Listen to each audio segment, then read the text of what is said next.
The tank was a major factor in being able to advance and break through defences in World War II. But the tankers, even in such beasts as the King Tiger or IS-2, had a fear so many underestimate: the humble anti-tank gun. Anti-tank guns, which ranged from the 37mm Pak 38 all the way up to the beasts such as the Soviet 100mm BS-3 and the mighty Pak 44 with its 128mm gun, were the hidden killer which claimed many alive. But why were they so feared compared to the tank? Well, let's explore them further. First, I'll take a quote from Tigers in the Mud from the Tiger ace Otto Karius. The anti-tank gun is the greatest danger the tank faces on the battlefield. They're small, well camouflaged, hard to spot, and easy to move. They wait until the last moment and then they fire at close range, usually knocking the tank out with the first shot. This quote from such a veteran of tank warfare, who slayed hundreds of vehicles and probably 1,000+ men, meant he knew the threat the AT gun could be. The biggest of these threats I can see is its ability to be hidden and camouflaged. Now, this depended on the size of the gun, as a small 45mm anti-tank gun was far easier to fit in some bushes compared to a Pak 43, but even the bigger guns with a smart gun crew could make the biggest guns almost invisible, especially if you also think of the limited view a tank crew had, especially during intense battlefield situations where they would be fighting with the hatches closed, and if there was large amounts of small arms and artillery fire, may not have sufficient infantry support to help them spot these sneaky killers. The position of the AT guns was also a major advantage, as they could be placed where tanks could not, such as on soft ground where the tank's heavy weight would cause it to sink and be bogged down, and in forests where even with dense trees the crews could maneuver the gun into a good firing position. Also, with multiple guns you could easily set up overlapping fields of fire, and with terrain such as forests or hedgerows, AT gun crews could be placed with very small fields of fire for opportune shots to disable enemy tanks. Even if this would mean the gun might be abandoned, it was worth it, as it was far more efficient to make AT guns than it was tanks.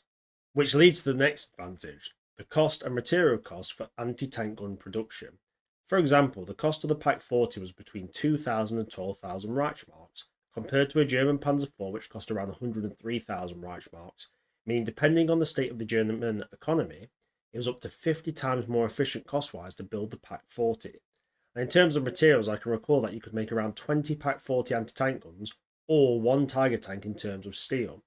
You also did not need as many rare earth metals such as copper or aluminium, which lessened the burden on your industry. In actual production, AT guns were relatively simple in design, consisting of a barrel, carriage, and basic sighting equipment.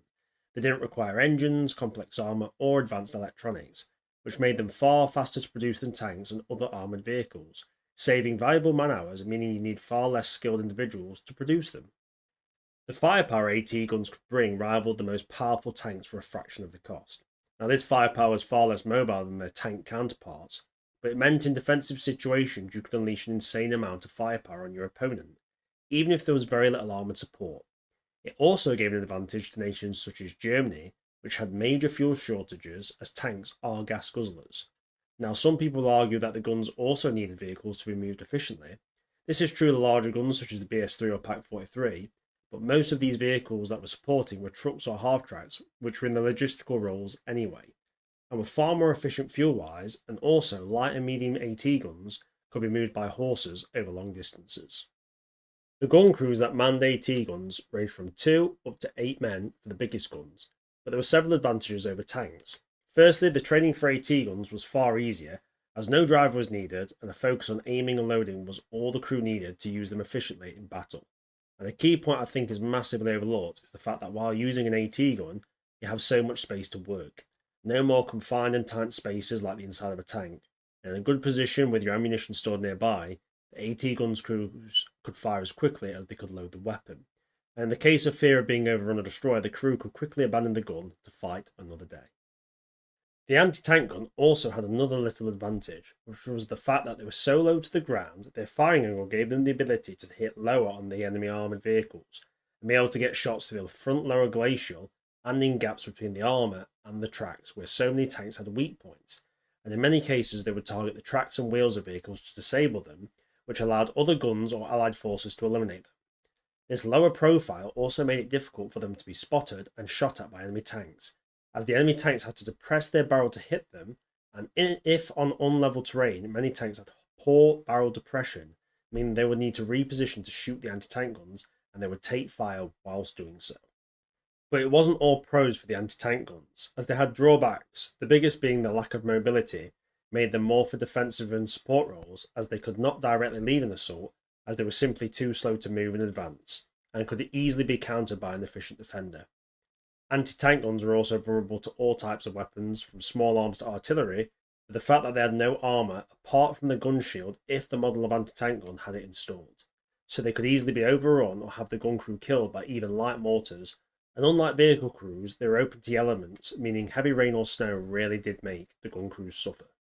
Anti-tank guns were also very dependent on stopping enemy forces in its field of fire. If outflanked, repositioning was only easily done with small anti-tank guns, as medium and heavy variants would require vehicle support to be moved efficiently, which left them very open to enemy fire, and if overrun it was pretty easy for the enemy to capture them and use these weapons for themselves, meaning that allowing powerful AT guns to be captured could be very detrimental.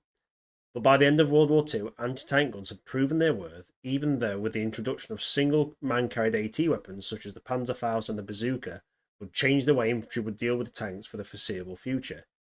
The AT gun and their crews had left many surviving tank crew with nightmares, and their engagements had cost thousands of lives and thousands of tanks. Anyway, I hope you enjoyed this video. Lovely to bring a history video back to the channel. If you did, like, subscribe, and do leave a comment. Thanks for watching, everyone, and many more history videos to come. You guys have a fantastic day.